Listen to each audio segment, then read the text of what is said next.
Hello guys, welcome to Chemophilus Lorica. आज की video बहुत इंपॉर्टेंट है, specially for board exam students, यानी क्लास 10th और क्लास 12th वाले। उसका रीज़न ये है कि अब की बार आपको पता है टर्म 1 टर्म 2 डिवाइड किया हुआ है, ठीक है। वो हम सारा इस वीडियो में डिस्कस करने वाले हैं, लेकिन जो सबसे ज़्यादा इंपॉर्टेंट है that is OMR sheet. And normal OMR sheet से डिफरेंट है OMR शीट, ठीक है। तो मैं आप लोगों को सजेस्ट करूंगी कि इस वीडियो को लास्ट तक देखना। एक एक पॉइंट्स जो कि नोटिफिकेशन में आया है CBSE की, वो मैंने एक एक पॉइंट एक्सप्लेन किया है, ठीक है। तो चलिए शुरू करते हैं। Once again welcome to Chemophilus Lorica. और आज की वीडियो में आप जैसे देख रहे हैं, ठीक है, नोटिफिकेशन आपको नजर आ रही होगी स्क्रीन पे। CBSE ने ये नोटिफिकेशन कल ही निकाली है, इनफैक्ट दो नोटिफिकेशन निकाली, ठीक है। 6 नवंबर को अभी कल ही वो नोटिफिकेशन निकाली है, एंड दोनों नोटिफिकेशन बहुत इंपॉर्टेंट है, ठीक है। सबसे पहले अगर आप देखें तो ये देखिए, 5 जुलाई को ये ऑलरेडी वो लोग डिसाइड कर चुके थे कि आपका जो पूरा सिलेबस है टर्म 1 टर्म 2 दो में डिवाइड होके आएगा, ठीक है। टर्म 1 आपका MCQ वाला बेस्ड होगा, टर्म 2 आपका सब्जेक्टिव है। ये सब चीजें ऑलरेडी आ चुकी हैं, फाइन। तो ये चीजें तो हम लोग ऑलरेडी पढ़ चुके हैं। उसके बाद जो आपको आगे की जो चीजें हैं, एक एक करके आपकी दो नोटिफिकेशंस जो आई हैं वो हम पूरी डिस्कस करेंगे। एंड इसमें जो जो इंपॉर्टेंट सिर्फ स्टूडेंट के लिए है मैं उतना ही बताऊंगी, सो दैट इतना सारा ज्ञान लेके कोई फायदा नहीं है। आपको एग्जाम में जो अप्लाई करना है, OMR शीट कैसे यूज करनी है, कैसे नहीं यूज करनी है, किन चीजों का ध्यान रखना है ना, छोटी छोटी चीजें वो आपको पता होनी चाहिए। एंड मेरे ख्याल से वही बच्चे के लिए ज्यादा इंपॉर्टेंट है। सब्जेक्ट कोड्स ये सारे ऑलरेडी बताए हुए हैं, ठीक है। आपको इसमें कोई ऐसा सच रट्टा मारने की कोई जरूरत नहीं है कि आपको सब कुछ रट्टा मारना है। एक बार गो थ्रू वैसे कर लेना कि किसका कौन सा सब्जेक्ट कोड है, हिंदी कोर्स ए का, मैथ्स का, इस तरह से, ठीक है। उसके बाद subject name and subject code ये सारे आपको दिए हुए हैं 10th एंड 12th दोनों क्लास के लिए, ठीक है। ये वीडियो दोनों स्टूडेंट्स के लिए है, मतलब क्लास 10th वाले एंड क्लास 12th दोनों के लिए, क्योंकि कॉमनली ही OMR शीट दी जाएगी। जो CBSE ने OMR शीट बताई है वो सेम है दोनों क्लास के लिए, लेकिन दोनों को इसका जानना बहुत जरूरी है कि कैसे यूज करना है। ये देखिए, subjects offered by fewer school, कुछ कुछ स्कूल में ये सारे सब्जेक्ट्स भी यूज किए जाते हैं, तो ये उनके कोड है, ठीक है। इसका हमारा कोई लेना देना नहीं, कोई इसमें फालतू इतना ज्यादा ज्ञान लेके फायदा नहीं है ना। ये सारी चीजें वो है, मैं स्किप कर रही हूँ क्योंकि इनका कोई यूज नहीं है। अब आती है मेन बात, ड्यूरेशन ऑफ एग्जाम। एग्जाम आपका 90 मिनट्स का होगा। 90 मिनट्स मतलब 1.5 घंटे का आपका पेपर है। स्टार्ट हो जाएगा आपका पेपर 11:30 बजे, ठीक है। Exam will start from 11:30 AM instead of 10:30 AM। बच्चों के दिमाग में कुछ चीजें जो पहले की होती हैं वो रह जाती हैं, तो मैं बार बार क्लियर कर रही हूँ, पेपर आपका 11:30 पे स्टार्ट होगा। मेक श्योर इस चीज को ध्यान में रखें।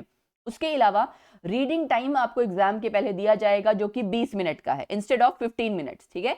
20 मिनट का है, लेकिन मैं हर बच्चे को सजेस्ट करूंगी आप उसको 20 मिनट मत मान के चलो, 15 मिनट मान के चलो। क्यों? क्योंकि आपको एग्जाम में टाइम हमेशा कम ही पड़ता है। तो अगर आप अपनी स्पीड तेज रखेंगे पढ़ने की, असेस करने की, जो भी आपकी सारी चीजें from the beginning of examination till the end of examination, उसको आप थोड़ा कम ही मान के चलना। पूरा पेपर जब आप डिवाइड करके सॉल्व करते हैं टाइम में, तो उस टाइम को थोड़ा कम मान के चलना। जैसे 90 मिनट्स है तो बच्चे 90 मिनट्स के हिसाब से ना उसको सॉल्व करें, मतलब ना उसको डिवाइड करें। 10 मिनट कम, 10 मिनट ऐसा मान के चलो कि मुझे शांत रह के उसको रिवाइज भी करना है, सारी चीजें चेक करनी है। क्यों? क्योंकि OMR शीट भाई साहब बहुत डिफिकल्ट, या आप ये कैसे डिफिकल्ट इन द सेंस कि बहुत डिफरेंट है और बच्चे को बहुत कुछ वहां ध्यान रखना है। इसीलिए मैंने ये वीडियो बनाने की सोची कि एक एक चीज मैं बच्चे को क्लियर करूं, ठीक है जी। तो ये आपको एग्जाम की ड्यूरेशन के बारे में पता चल गया। अब उसके बाद क्या है कि जो आपका प्रैक्टिकल एग्जाम है ना, 10th 12th में प्रैक्टिकल एग्जाम्स भी होते हैं। तो प्रैक्टिकल एग्जाम्स के बारे में 5 जुलाई को निकाल तो दिया था CBSE वालों ने, बट जो एक फाइनल डेट है कि आपके जितने भी वो मार्क्स जो है स्कूल अपने लेवल पे कंडक्ट कराएगा एग्जाम, उसके मार्क्स जो भी अपलोड करने हैं वो स्कूल करेगा, ठीक है। जो CBSE का लिंक आपको दिया होगा वो स्कूल ही उस पर मार्क्स अपलोड करेगा प्रैक्टिकल के, लेकिन उसकी एक डेट दे रखी है 23 दिसंबर तक वो मार्क्स अपलोड हो जाने चाहिए। और अगर इन केस 23 दिसंबर तक वो अपलोड नहीं करती है तो CBSE उस स्कूल के रिगार्डिंग, या जो भी आपका इंस्टीट्यूशन है जिसने फॉलो नहीं किया है उसके रिगार्डिंग स्ट्रिक्ट एक्शन होगा। मतलब 23/12 मतलब 23 दिसंबर तक उन लोगों को सब एग्जाम्स प्रैक्टिकल वाले कंडक्ट करके इंटरनल असेसमेंट सारी चीजें ऑलरेडी अपलोड कर देनी है, फाइन। तो इसमें आपका जस्ट आपको डेट पता होनी चाहिए, बाकी ऐसा है काम स्कूल का ही है। चलिए, उसके बाद आपका एग्जामिनेशन सेंटर फिक्स वगैरह होगा, ऑब्जर्वर आपके बाहर से आएंगे, उनको वो इवेल्युएट करेंगे। ये सारी चीजें बच्चों के काम की नहीं है, स्कूल के काम के लिए, क्योंकि नोटिफिकेशन जो CBSE निकालता है वो कंबाइंड निकालता है सबके लिए, है ना। तो कंबाइंड वीडियो से निकलती है ताकि वो स्टूडेंट्स, टीचर्स, प्रिंसिपल, इंस्टीट्यूशन सबके लिए हो, उसमें सारी चीजें पढ़ी जा सके। अब अगला क्या आता है, requirement and supply of OMR sheet. बेटा जो आप लोगों की आएगी, जैसे आप नॉर्मली कॉम्पिटेटिव एग्जाम्स की OMR शीट देखते हो ना, उससे थोड़ी सी डिफरेंट है। कुछ एक्स्ट्रा पॉइंट्स इसमें दिए हुए हैं। मैं पर्सनली बताऊं तो मुझे कुछ तो उसमें ऐसा एक बार को लगा कि चलो ठीक है शायद बेनिफिट है, बट कुछ चीजों में मुझे ऐसा भी लगा कि बच्चे को कुछ ज़्यादा चीज़ें दे दी गई हैं जो कि दिमाग में रखनी है, बट अनफॉर्चुनेटली अगर दी गई हैं तो ध्यान में रखनी ही पड़ेंगी, क्योंकि अगर आप वो फॉलो नहीं करेंगे तो एग्जाम में आपको आता हुआ क्वेश्चन भी अगर आपने वहाँ गलत मार्क कर दिया या उन इंस्ट्रक्शंस को फॉलो नहीं किया, ठीक है, वहाँ पे आपको कुछ बॉक्स सिस्टम है, कई सारी चीज़ें दी हैं, अगर वो फॉलो नहीं किया तो आपका पेपर प्रॉपरली इवेलुएट नहीं होगा। इसलिए प्लीज वीडियो को लास्ट तक देखना, it is very important, in fact very very important, ठीक है। डिटेल स्टूडेंट की जो भी हैं वो उसकी ओएमआर शीट पे ऑलरेडी लिखी हुई आएंगी, ठीक है। जो ओएमआर शीट आप लेंगे ना, या देखिए लिखा हुआ है CBSE will supply customised OMRs online to the examination centre having details of the students permitted to appear in the examination. मतलब वो ओएमआर शीट जो उस बच्चे की ऑब्वियसली सीबीएसई की तरफ से जो आती हैं उसमें उसकी सारी डिटेल्स ऑलरेडी लिखी हुई होंगी, ठीक है। प्रिंटिंग के लिए आपका क्या है, A4 साइज फोटोगैप जो आपका जो पेपर होता है ना A4 साइज का, अच्छी क्वालिटी का, उस पे प्रिंट करके आपको दिया जाएगा, ठीक है। ऑब्वियसली गाइडलाइंस सीबीएसई की तरफ से आई हैं कि कैसे कैसे करना है, वो आपका जो पेपर है वो प्रिंट आउट निकाल के स्कूल ही देगा ओएमआर शीट, लेकिन उसमें डिटेल्स बच्चे की ऑलरेडी होगी, ठीक है। For all the subjects OMR sheet will be supplied by the CBSE, सारे सब्जेक्ट्स के लिए होगा डिफरेंट, ये सेम चीज +1 सॉरी 10th एंड +2 दोनों के लिए है, ठीक है। और एक कॉपी ओएमआर शीट की पहले ही प्रोवाइड करा दी जाएगी स्कूल्स में, ताकि बच्चे उससे प्रैक्टिस कर सके। प्रैक्टिस बहुत जरूरी है, स्पेशली 10th वाले बच्चों के लिए, उनको इस चीज का कोई एक्सपोजर नहीं होता। 12th वाले बच्चे कभी कभार, वो भी मैक्सिमम केसेस में बच्चों ने कॉम्पिटेटिव एग्जाम कोई नहीं दिया होता इस तरह का, कुछ बच्चे होते हैं जिन्होंने एनटीएससी इस तरह का एग्जाम दिया होता है तो उनको थोड़ा बहुत आइडिया होता है, बट मैक्सिमम केसेस में बच्चों को आइडिया नहीं होता ओएमआर शीट का, है ना।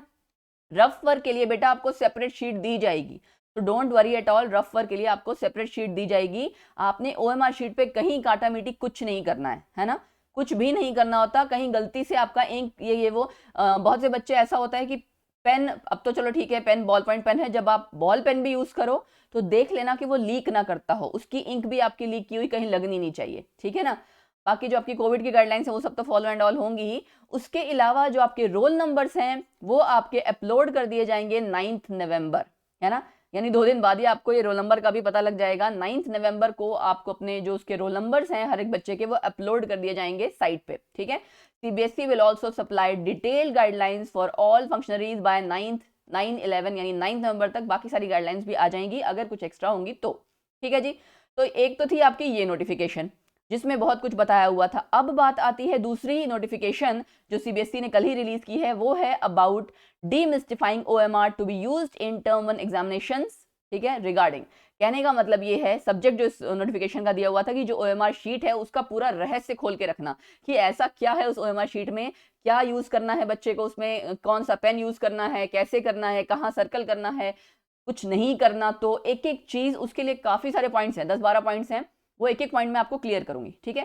पहला देखिए, देख सकते हैं आप, students should have complete knowledge about the OMR. ये सीबीएसई की तरफ से भी गाइडलाइन है हर स्कूल के लिए, हर इंस्टीट्यूशन के लिए, कि प्रिंसिपल्स जितने हैं या जो भी आपका हेड ऑफ द इंस्टीट्यूशन है वो ऑलरेडी, ये देखिए आप देख सकते हैं ना, प्रिंसिपल के लिए है guideline, schools affiliated to CBSE, कि वो अपने अपने स्कूलों में इसके रिगार्डिंग, ओएमआर शीट के रिगार्डिंग ऑलरेडी नॉलेज या जितनी भी इंफॉर्मेशन है वो बच्चों तक पहुंचाएं। मतलब हर क्लास में बच्चे को ये क्लैरिफाई किया जाए कि आपने ओएमआर शीट का कैसे इस्तेमाल करना है, ठीक है।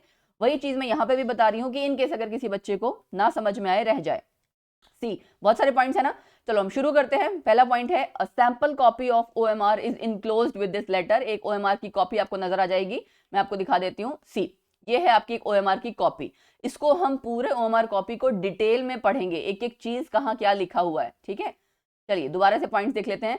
सैंपल कॉपी आपको ओएमआर की आपको दिख गई, डिटेल्स कैंडिडेट की ऑलरेडी प्री फिल्ड है, ठीक है, डिटेल्स कैंडिडेट्स की प्री फिल्ड है। ये देखिए, ये दिख रहा है आपको बेटा, ये सारी आपकी पूरी डिटेल है जो ऑलरेडी यहाँ पे फिल्ड है ना। ये देखो आपका रोल नंबर है, डिजिट्स एंड वर्ड्स में लिखा हुआ, date and day of the examination, किस डेट को वो पेपर हो रहा है, डेट क्या है वो है, उस बच्चे का नाम और सेंटर नेम एंड नेम दोनों यहाँ पे आपका ये चीज आ गया, ठीक है। बच्चे का नाम नहीं, सॉरी, कैंडिडेट्स का नेम तो नीचे है, ये आपका सेंटर का नंबर एंड नेम, सेंटर का नंबर भी होता है, सेंटर कोड जिसे आप कहते हैं, ठीक है। सब्जेक्ट कौन सा है, किसका पेपर है, उसका कोड, ठीक, फादर्स नेम, तो स्कूल का code, school code and name, ये भी, ये सारी डिटेल्स आपकी ऑलरेडी यहाँ पे लिखी हुई हैं, ठीक। 2 पॉइंट्स हो गए। चलिए तीसरा पॉइंट क्या है, candidate has to write a question paper code in the upper right corner in the space provided for the same.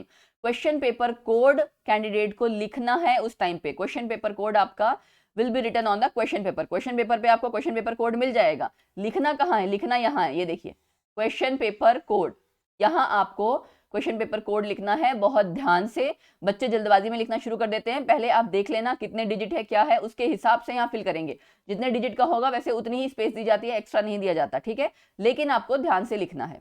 Fine, चलो ये पॉइंट हो गया। अगला पॉइंट क्या है, फोर्थ पॉइंट है आपका। 3 पॉइंट्स हो गए ना हमारे। फोर्थ पॉइंट है candidate has to write in his her own hand writing in the space provided. क्या लिखना है, I confirm that all participants given above are correct. ठीक है, ये क्या चीज है भाई, देखिए यहाँ आपको ये दिख रही है ना ओएमआर शीट। देखो मैं आपको पहले पूरी ओएमआर शीट दिखाती हूँ। ये पूरी ओएमआर शीट दिख रही है, यहाँ ये नीचे जो लिखा हुआ है ना, ये इस वाले पोर्शन के लिए पॉइंट बताया जा रहा है। Please write above statement from your hand, I confirm that all particulars given above are correct. ये आपको अपनी हैंड राइटिंग में लिखना है। यहाँ अपनी हैंड राइटिंग में लिखने के बाद यहाँ आप साइन करेंगे, ठीक है, कैंडिडेट सिग्नेचर इन रनिंग हैंड। ठीक, तो ये 2 काम आपने करने हैं। अपनी हैंड राइटिंग होनी चाहिए, कोई और हैंड राइटिंग या किसी और तरह से आप चेंज करके मत लिखना।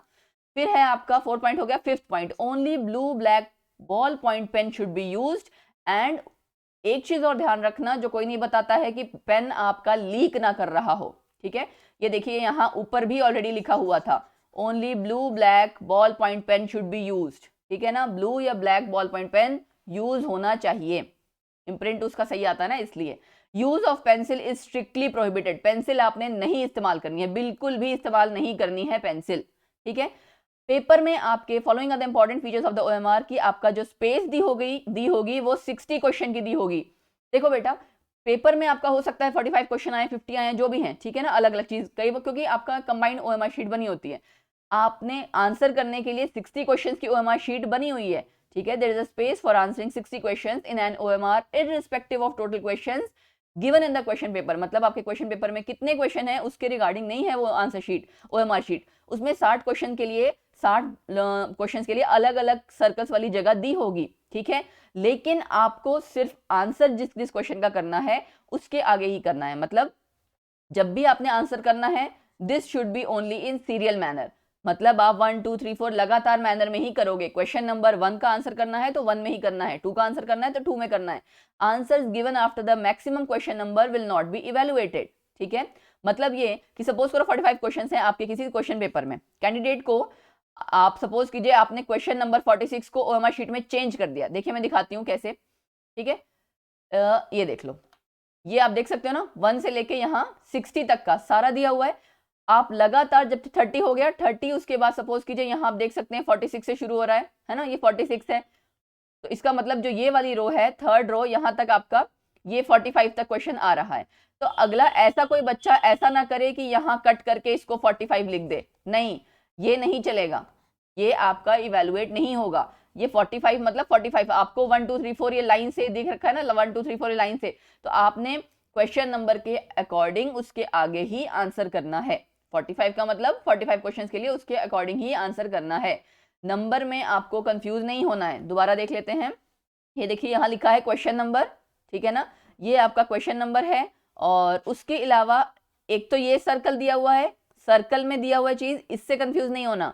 ये जो आपका क्वेश्चन नंबर दिया हुआ है ना, ये देखो क्वेश्चन नंबर 1 2, क्वेश्चन नंबर 16, यहाँ पे क्वेश्चन नंबर 31, यहाँ क्वेश्चन नंबर 46 से लेके दिया हुआ है ना, ये क्वेश्चन नंबर है बेटा, सर्कल वाला क्वेश्चन नंबर नहीं है। तो आपने ध्यान देना है, क्वेश्चन नंबर के अकॉर्डिंग सीरियल वाइज आंसर करना है, आंसर मार्क करना है। ठीक है, क्लियर हो गया। कटिंग करके कहीं पे अपने आप से क्वेश्चन नंबर नहीं मेंशन कर देना। 4 सर्कल आपको दिए हुए, आपने देख लिए ABCD 4 सर्कल दिए हुए ना हर क्वेश्चन के आगे। जब आप कॉन्फिडेंट हो किसी आंसर को करने के लिए तभी सर्कल करना। ठीक है, आपने candidates once confident about the correctness of reply should darken the circle with a pen.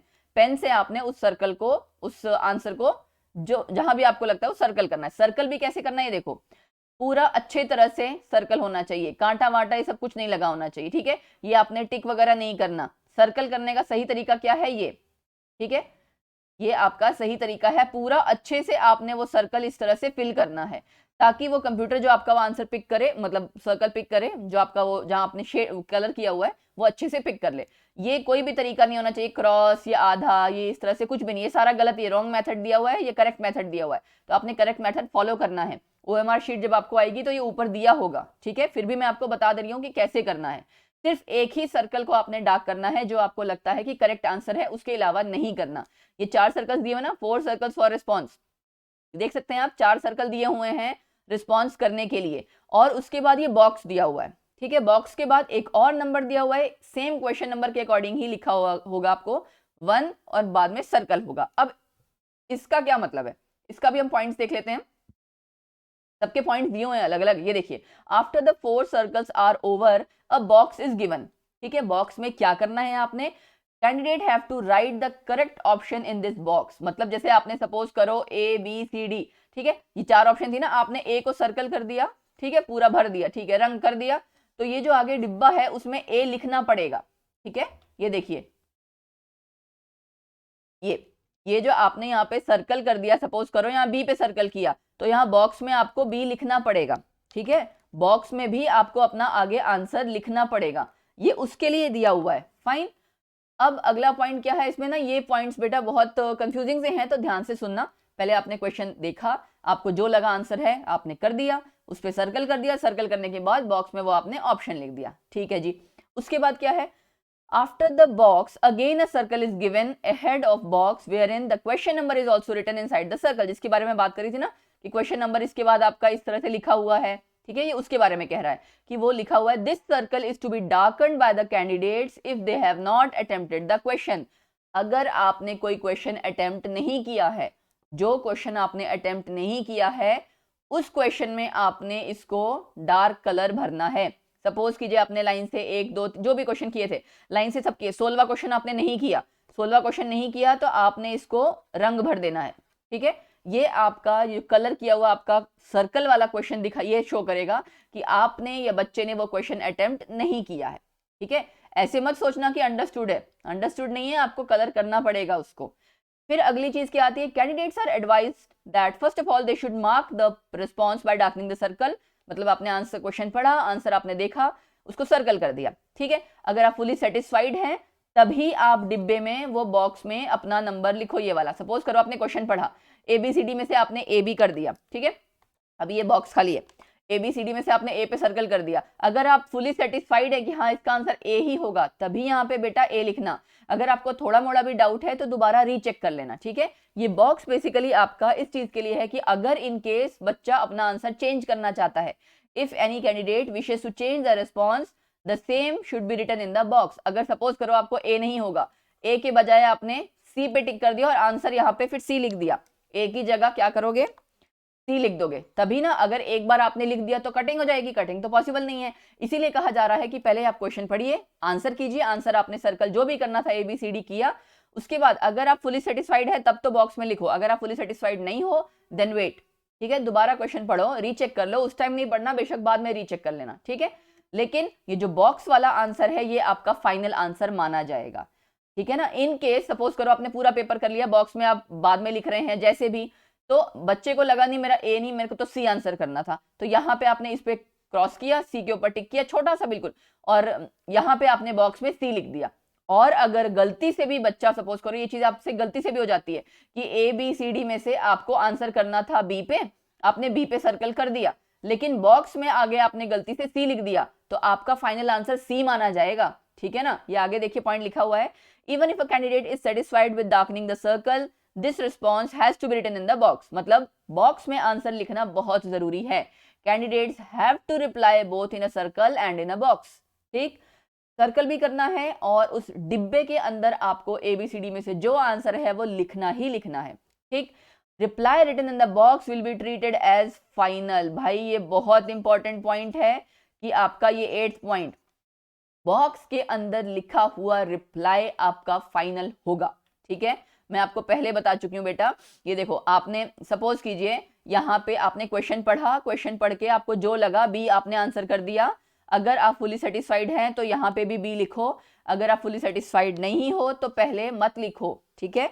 फिर आपने क्या करना है, इसको छोड़ देना, बेशक बाद में देख लेना। लेकिन अगर आपने पेपर लास्ट तक आते आते आपको जल्दबाजी में ये बॉक्सेस नहीं भरे हुए, अगर ये बॉक्सेस नहीं भरे होंगे तो इसका मतलब आपने पेपर कुछ अटेम्प्ट नहीं किया है, 0 अटेम्प्ट किया है। मतलब इन डिब्बों को भरना बहुत जरूरी है।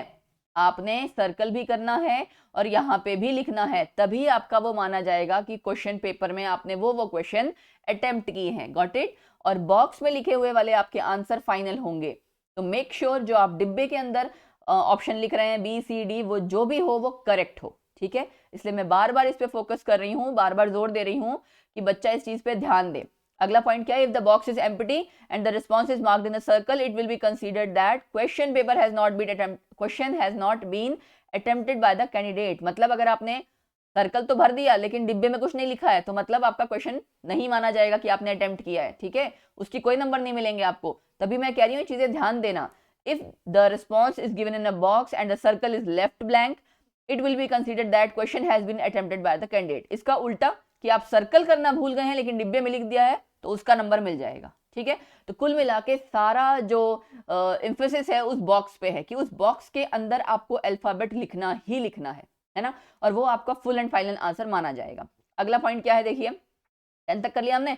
उसके बाद if all the three that is 4 circles box and last circle are left blank, अगर सारा कुछ खाली छोड़ दिया आपने, कहीं पे कुछ नहीं किया, इसका मतलब बच्चे ने वो क्वेश्चन अटेम्प्ट नहीं किया। ठीक है, वैसे भी आपका जो क्वेश्चन आपने अटेम्प्ट नहीं किया है वो लास्ट वाला जो ये मैंने कहा था ना, ये इस तरह से क्वेश्चन पेपर का मतलब क्वेश्चन नंबर आपका और सर्कल में लिखा हुआ है, उसको आपने सर्कल करना है। लेकिन कब करना है, जब वो क्वेश्चन आपने अटेम्प्ट नहीं किया है तब करना है, अदरवाइज नहीं करना है।